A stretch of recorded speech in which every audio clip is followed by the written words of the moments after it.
কম্পিউটারের স্ক্রিনে ভিডিওর তিনটি সাইজ দেখতে পাচ্ছেন। প্রথমটি হলো 9:16, যেটির পিক্সেল হলো 1080x1920। দ্বিতীয় একটি ভিডিও দেখতে পাচ্ছেন, সেটি হলো 1:1, অর্থাৎ এটির পিক্সেল হলো 1080x1080।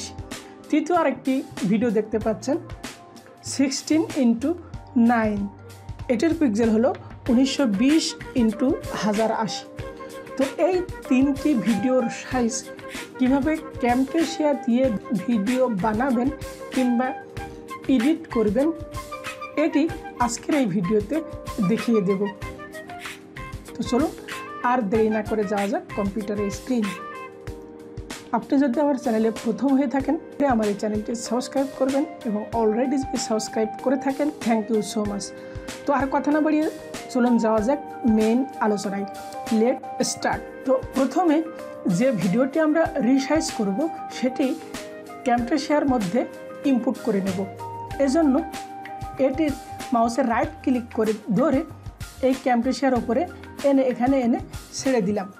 ছেড়ে দেওয়ার সাথে সাথে আপনারা দেখবেন সেই ভিডিওটি ক্যামটেসিয়ার মধ্যে চলে আসবে।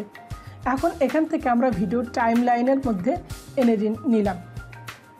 তো এই ভিডিওটি এখন কোন রেজুলেশনে আছে সেটি আমরা প্রথমে দেখে নেব এখান থেকে প্রজেক্ট সেটিং। তো আমার এই ভিডিওটি এখন রয়েছে 1920x1080 পিক্সেলে। তো এখন আমরা এটাকে 1:1, অর্থাৎ 1080x1080 এটি করব। এজন্য ক্যানভাস ডাইমেনশন এখান থেকে ডান পাশে যে ড্রপ ডাউন লিস্ট আছে এখান থেকে আমরা কাস্টম সাইজটি সিলেক্ট করে নেব। এরপরে এখানে 1920-এর জায়গায় এখান থেকে 1080 করে দেব। দেওয়ার পরে অ্যাপ্লাইতে যদি ক্লিক করি, দেখুন আমাদের কিন্তু এই ভিডিওটি যদি এখন আমরা এক্সপোর্ট করি, আই হোপ কীভাবে এক্সপোর্ট করতে হয় এই বিষয়টি আপনারা জানেন। তারপরে আমি দেখে দিচ্ছি এক্সপোর্ট করার জন্য এখানে যে শেয়ার অপশান আছে আমার স্ক্রিনের রাইট সাইডে এই শেয়ার অপশানে ক্লিক করে দিলাম।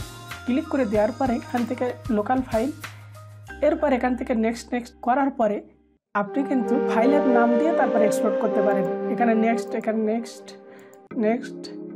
নেক্সট, এখানে আপনার ভিডিওর যে নামটি দেবেন এবং কোথায় সেভ হবে এটি দেখিয়ে দিয়ে এখানে ফিনিশে ক্লিক করলে কিন্তু আপনার 1080x1080 পিক্সেলে এই ভিডিওটি হয়ে যাবে। তো এরপরে আমরা আরও একটি ভিডিও কীভাবে রিসাইজ করতে হয় সেটি দেখিয়ে দেব।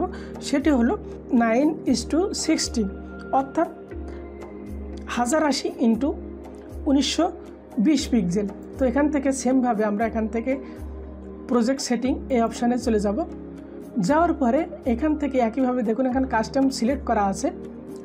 তো আমরা এখন প্রথমে হবে 1080 এবং পরেরটা হবে 1920 পিক্সেল। দেওয়ার পরে অ্যাপ্লাইতে ক্লিক করে দিলে দেখুন সেই একই ভিডিওটি কিন্তু এখন 1080x1920 পিক্সেলের হয়ে গেছে। তো এভাবে আপনারা যে কোনো ভিডিওর পিক্সেল বা রেজুলেশন এভাবেই কমাতে বা বাড়াতে পারবেন। তো ভিডিওটি আজ এ পর্যন্তই।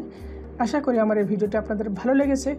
ভিডিওটি যদি আপনাদের ভালো লেগে থাকে চ্যানেল তো সাবস্ক্রাইব মাস্ট, আপনাদের ফ্রেন্ডের সাথে শেয়ার করতে ভুলবেন না। আজ এ পর্যন্ত, আল্লাহ হাফেজ।